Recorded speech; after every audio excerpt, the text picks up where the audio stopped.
Hey, Melissa here, Melissa Eppert Coaching. I am going to do a demo today on EFT tapping for people who are dealing with fear of cancer recurrence. So maybe you've had a diagnosis and there's something going on in your health that has you worried. And of course, you want to get that checked out, right? Take the right steps. But being in a constant state of fear around it, maybe it's paralyzing fear, maybe it's just keeping you up at night.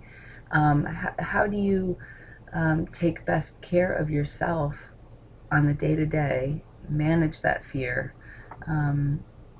So tapping is a way of switching you from your sympathetic nervous system, that fight or flight mode, to into your parasympathetic nervous system. And it's a great way of lowering cortisol and increasing feel-good neurotransmitters in your body, serotonin, dopamine, and it's going to give you a little reset so you can approach your health in a really constructive way, and be able to function on the day-to-day. So you can tap anytime, you can tap on any issue, but today this is what I'm tapping on. I have a doctor appointment coming up, and I thought this would be great to share this with everybody. So even if the language isn't exactly your situation, it isn't resonating 100%, you still get the borrowed benefits of tapping along with me today. So say you've never had a cancer diagnosis, or you have some other health issue going on. We're going to be tapping around fear and uncertainty. And so the way we begin is just close your eyes for a moment, take a breath, maybe another one, all the way in and out, and scan your body and notice where you're feeling and holding any fear of uncertainty, fear and worry. And on a scale of 1 to 10, with 10 being the most triggered, what is that number for you? Just take a mental note of that, okay? And then you can open your eyes. And we're going to begin by tapping on the karate chop point. So even if you've never tapped, just tap along with me now, okay? 4 fingers, side of the hand here. Even though I have this worry, even though I'm feeling anxious and afraid,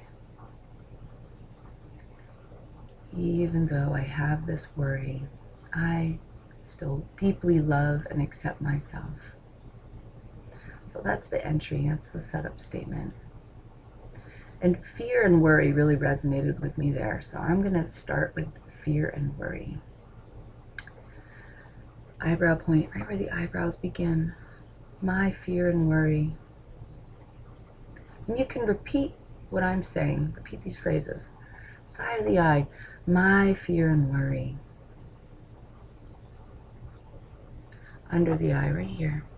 My fear and worry now. Under the nose. My fear and worry about what's happening in my body. Under the mouth. My fear and my worry. Collarbone point. It's like about 4 inches under the collarbone. All this fear and worry. Next, open hand, doesn't matter which side, right or left. All this fear and worry in my body. Now 4 fingers where all your cranial bones meet, top of the head. All this fear and worry in my life.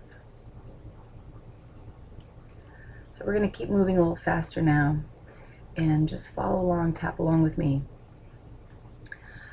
What's going to happen today?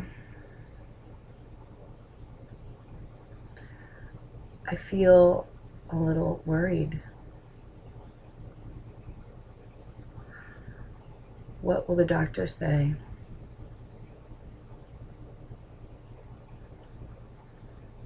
Why have I been feeling this way?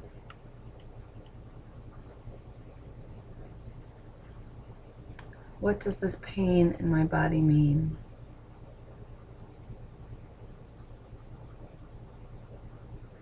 And I've been through so much already.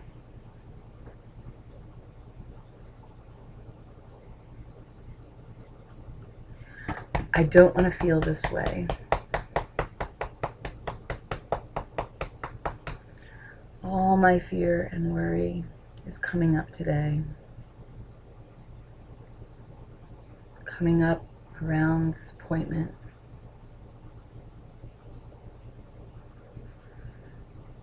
And I can accept myself with my fear and worry. I'm beginning to tell my body that it's okay. I can accept myself with all my feelings. I can accept myself with my fear and with my worry. Part of me knows that nothing is 100% certain. And part of me just wants to hide out and run for the hills. At the same time, I know that I am so resilient and strong. I have been through so much, but I can face whatever comes. And I know how good it is to stay in the moment. I'm choosing to stay in this moment right now. This moment right now. I am okay in this moment. My body is safe in this moment. Right now. And I'm safe right now, even in my not knowing. Safe even with my uncertainty.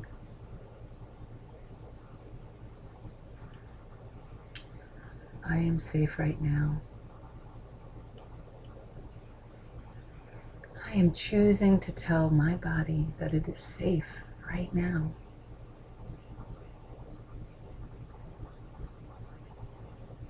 And it is so good for me to feel that in this moment.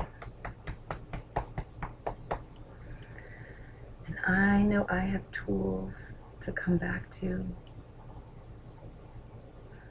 I can take good care of myself. I have resources and support. I know how to ask for help. It is good for me to ask for help. So even when I feel triggered, I can reach out for help. I can use my tools to support my well-being. So take a pause right now, close your eyes, and take a deep breath.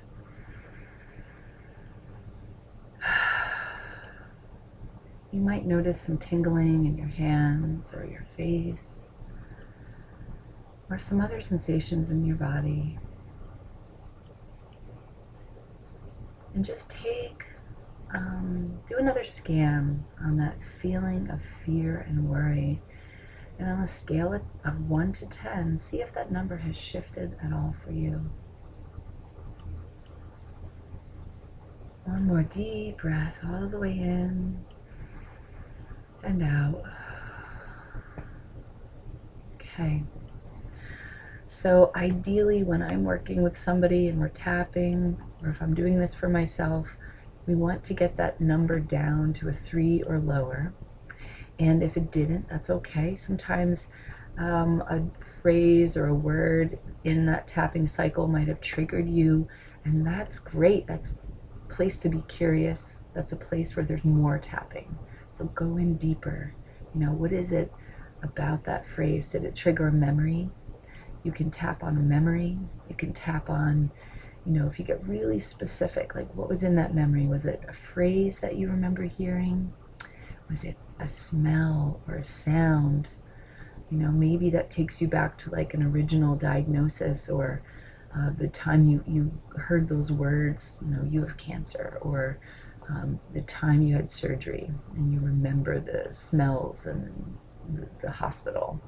So those are things that you can go back in and you can tap on, and it's a way of resetting the nervous system, kind of taking some of the charge out of that memory. I hope that you found this helpful. I covered a lot in a short period of time for someone who's new to tapping. So if you have any questions, if you would like to explore this with me personally, reach out. You can find me at melissaepardcoaching.com. And you could also send me a private message. And I send you lots of love. Hope you're doing well.